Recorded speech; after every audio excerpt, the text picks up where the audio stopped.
Je m'appelle Adela, je suis doctorante en sociolinguistique à l'Université Laval et je parcours le Canada pour rencontrer les différentes francophones à travers le pays. Me voici à Winnipeg, la capitale du Manitoba. Les 2 tiers des francophones de la province se trouvent ici à Winnipeg, notamment à Saint-Boniface, situé de l'autre côté du pont Provencher et de la rivière Rouge.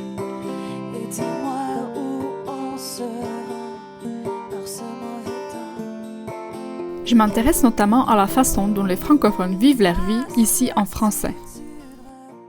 Ma vie quotidienne, pas beaucoup.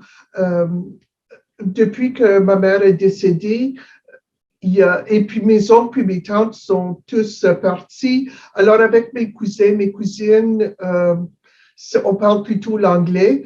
Souvent, ils ont marié des anglophones qui n'ont pas appris le français. Alors, non, c'est rare. J'ai quelques amis avec qui je parle français, mais c'est plutôt rare. J'ai passé des examens et puis j'avais une petite rémunération supplémentaire parce que quand on voulait parler aux gens dans l'Est en français, dans une autre langue, c'est moi qui s'occupais de ça.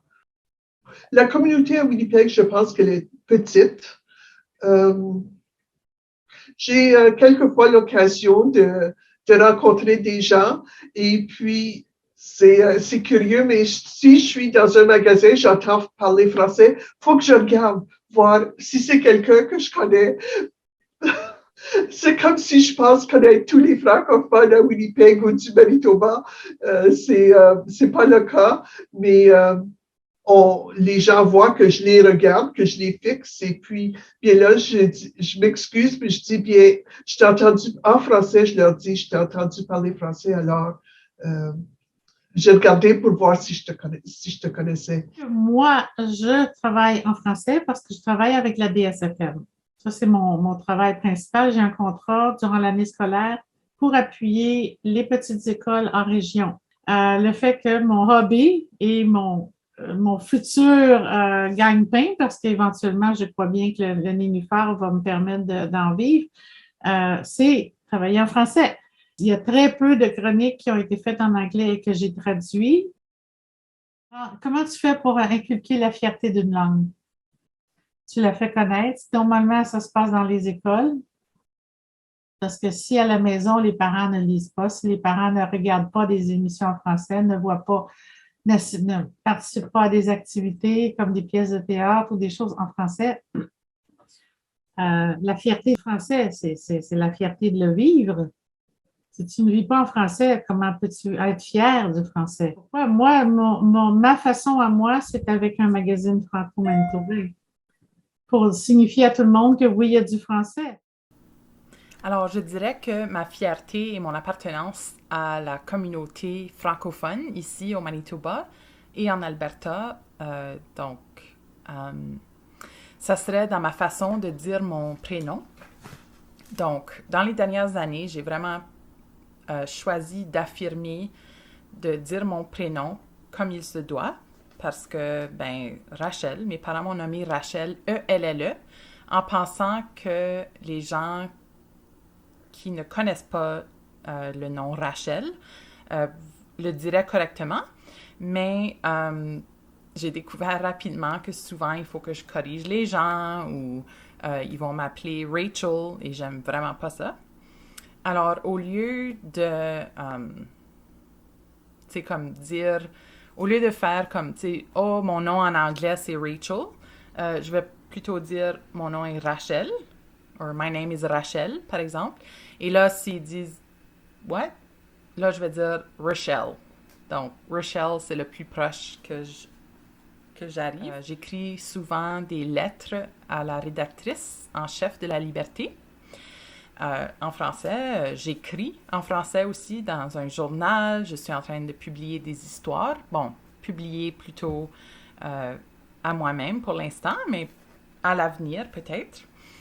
Je lis en français, je vais à la bibliothèque de Saint-Boniface. J'essaie d'appuyer les commerces locaux ici qui sont francophones. Je dirais que ce qui a été un point culminant dans mon cheminement en tant que francophone ici au Manitoba, ça serait lorsque j'ai fréquenté l'Université de Saint-Boniface. Donc, en arrivant à l'Université de Saint-Boniface, j'avais pas vraiment beaucoup d'amis. Ma famille a beaucoup déménagé, donc j'avais de la difficulté à me faire des amis. Les gens me rejetaient, les gens me jugeaient, j'étais vraiment tranquille. Alors, arrivé à l'Université de Saint-Boniface, j'ai rencontré beaucoup de gens merveilleux avec qui j'ai encore contact aujourd'hui, qui venaient de différents milieux. Donc, une de mes meilleures amies, elle est une jeune Camerounaise et j'ai eu l'opportunité de la rencontrer grâce à un projet du Conseil jeunesse provincial et de l'accueil francophone. Et vraiment, ça me touche beaucoup que j'ai eu cette opportunité parce que j'ai pu rencontrer cette fille merveilleuse qui est ma meilleure amie. Donc, je dirais plutôt que je suis consciente de cette belle diversité qu'on a ici au Manitoba et j'encourage toujours les gens d'utiliser leur français et j'essaie de plutôt valoriser la différence au lieu de corriger, disons, par exemple, les erreurs. Donc, comme enseignante aussi, j'ai ce rôle. Pour moi, franco-manitobaine ou franco-canadienne, ça veut dire plusieurs choses, comme je l'ai dit tantôt, mais plutôt, c'est quelqu'un, la définition la plus simple pour moi, comme je disais à tous mes élèves quand j'enseignais en immersion, parce que eux ils se disaient « Oh, mais madame, nous, on n'est pas... Tu sais, nos parents parlent pas français, donc nous, on n'est pas franco-manitobain. » Et je disais « Oui, pour moi, un franco-manitobain ou franco-manitobaine, c'est quelqu'un qui parle français ou a une affinité à la langue française ou respecte la langue française, la culture française et qui habite au Manitoba. » Je parle aux parents des élèves qui sont des amis de mon fils, par exemple. Oui, j'essaie d'établir ces liens, mais c'est le processus qui n'est pas facile. Voilà. S'il y a quelque chose proposé par la communauté, j'en serais ravie.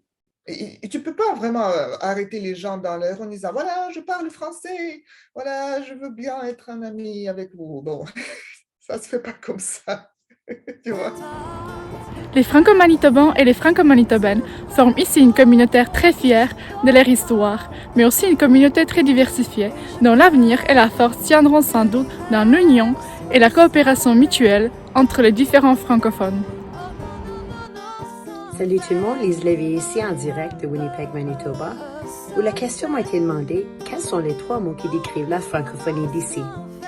Je vais commencer avec le mot « fierté », ensuite « passionné » et en dernier temps « métissé ». Un grand merci. Bonne journée.